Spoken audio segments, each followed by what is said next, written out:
Retirement benefits అధ్యక్ష, ఉద్యోగులు retire అవుతా ఉన్నారు, ఇప్పటి వరకు కూడా చెల్లింపులు జరపడం లేదు. అందులో నేను కూడా ఒకరిని అధ్యక్ష, నేను కూడా దాదాపు 15 నెలలు అయింది రిటైర్ అయ్యి. సరే, నిన్న మీరు చూసే ఉంటారు, ఇవాళ ఆర్థిక శాఖ కార్యదర్శి దాదాపు 2-3 వేల మంది ఉద్యోగులు ఉపాధ్యాయులు కోర్టుకు పోయిన అధ్యక్ష. కోర్టుకు పోతే కోర్టు మరి వీళ్ళకి వెంటనే చెల్లించండి అని చెప్పినప్పటికీ కూడా ఆర్థిక శాఖ కార్యదర్శి చేయకపోవడం వల్ల, ఇంప్లిమెంట్ చేయకపోవడం వల్ల నిన్న కోర్టు మందలించిన విషయాన్ని కూడా గుర్తు చేస్తూ అధ్యక్ష, మరి వెంటనే ఒకే మొత్తంలో మరి మన రిటైర్డ్ బెనిఫిట్స్ అన్ని కూడా ఉద్యోగులకు రావాల్సిన బెనిఫిట్స్ చెల్లించాలని ప్రభుత్వాన్ని నేను కోరుతూ అధ్యక్ష.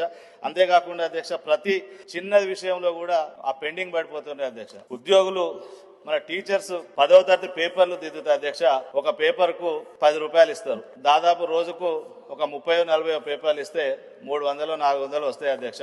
ఆ పైసలు పోయిన సంవత్సరం పేపర్లు దిద్దిన పైసలు కూడా ఇయ్యాలటి వరకు రాలేదు అధ్యక్ష. మళ్ళీ రేపో మాపో మళ్ళీ పేపర్ వాల్యుయేషన్ చేయాల్సి వస్తుంది.